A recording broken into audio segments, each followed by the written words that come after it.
hurting, is crying for help. And my encouragement to the people that's in the church, come out of the building.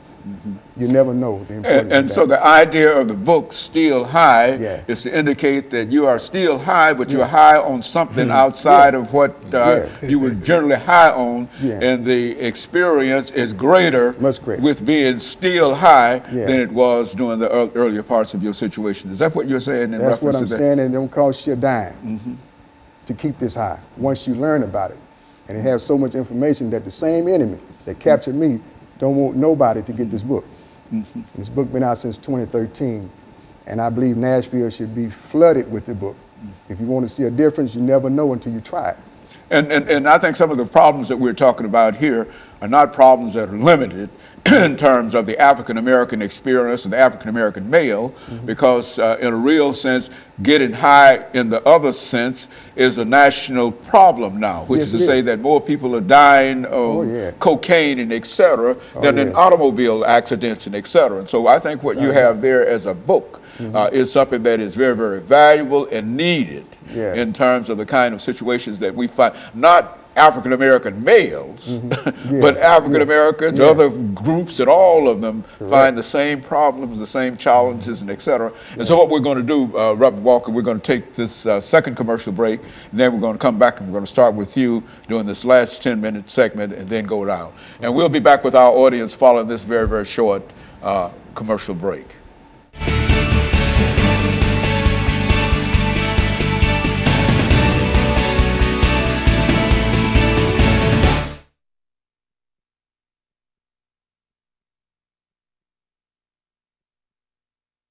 If they see things, they need a job, they need to have some money.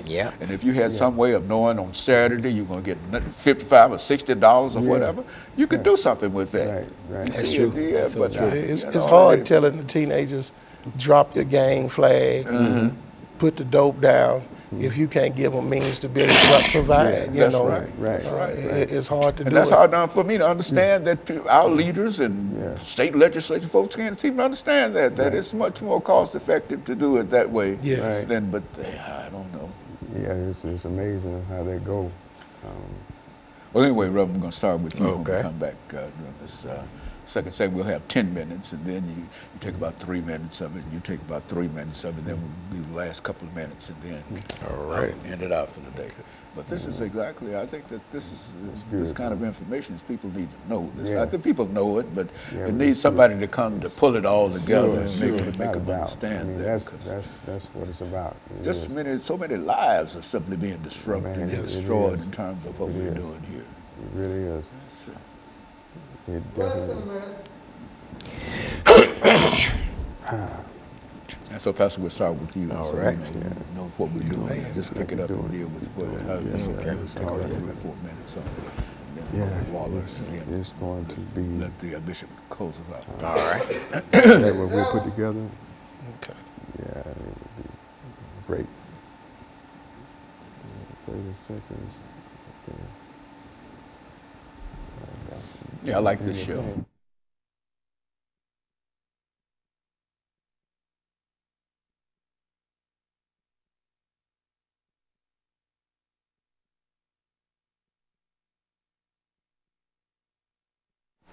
Thank you, and welcome back to the final segment of the show for today.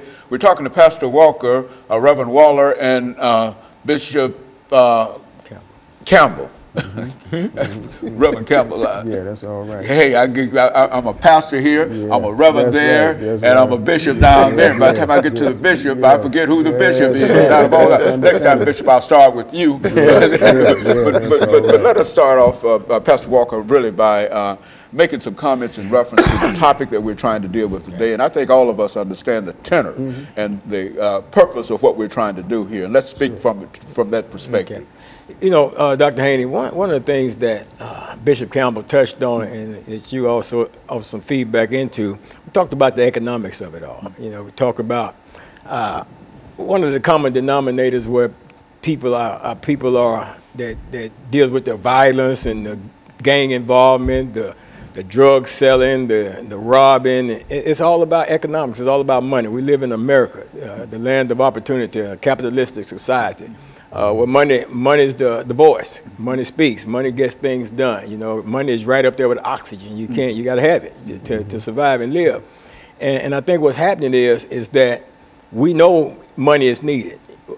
We say we go to our youth or young men and you know, we want to talk to them about, you know, getting a job, and at the same time, what we're doing, we're asked, because you said something about the government, you know, doing something. Well, the government has done what the government's going to do. And that is, they took away the stuff. You know, they began to take away those things that worked. You know, the government took away the ability for a young black man to go into the military without having a high school diploma or graduating high school. That was a safety net that kept us out of the school to prison pipeline. You know, we had an option right there to go into the military. You could drop out of school, and a lot of us grew up with the idea and thought, and I hear we drop out of school and go to the military. But now you can't do that either. So, you know, then, you know, you got the summer program that they took away, the community centers that they took away, and, you know, and we look at all this stuff, the feeding, you know, youth in the park, all that kind of stuff that the government provided and began to take away. And then Bush with this faith-based initiative stuff, which is just another mechanism to control folks. You know what I'm saying? So my thing is this. I don't think it's logical for anybody that's really out here trying to help the youth, try to build our community or help restructure some things. I don't think it's logical to believe that the government's going to give us something that they're taking away. You know, why would we think that the government, you know, is going to give us some money to help us when the government is the one taking the money away from us? That was helping us. So what we have to do, we're going to have to create our own. You know what I'm saying? If we want to provide jobs, we're going to have to create the monies ourselves and provide the jobs ourselves. Otherwise, won't no jobs be provided. We'll still be trying to get a 501c3, still begging the government for this, still begging this private foundation for that. And then if they give you the money, then you're starting to make a difference. They start seeing lives change, they start seeing growth and stuff and development and stuff like that.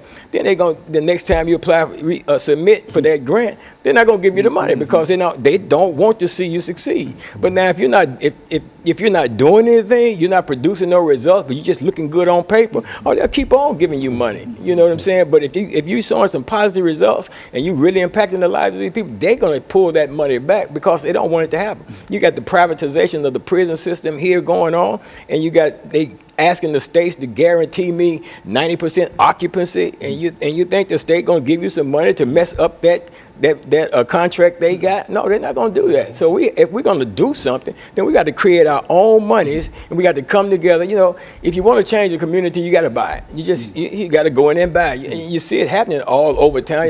12th South used to be 12th Avenue South. When folks went in there and bought it, they turned it into 12th South. I mean, we could do the same thing if enough people would just come together and pool resources. You know, there's industries out here. If I stand in a room full of young black males that's selling dope, I'm not going to go in there talking to them about go get you a job, because these are entrepreneurs.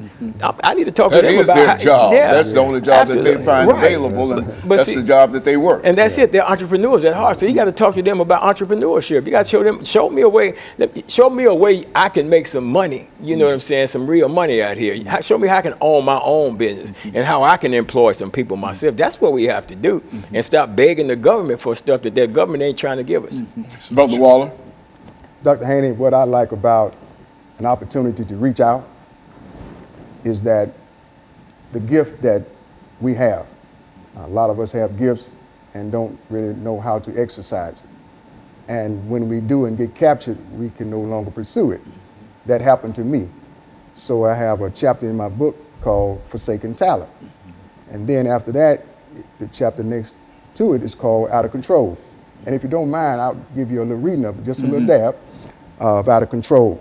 This is what used to happen to me years ago before I ever thought about it in book writing. I can remember people asking me, Ricky, what college are you going to? Or who is recruiting you? My answer was always the same. College. Why would I go to someone's college and take a chance on breaking my ankle? I am making more money now than I would going to somebody's college. That's how I used to talk back then. And I said, how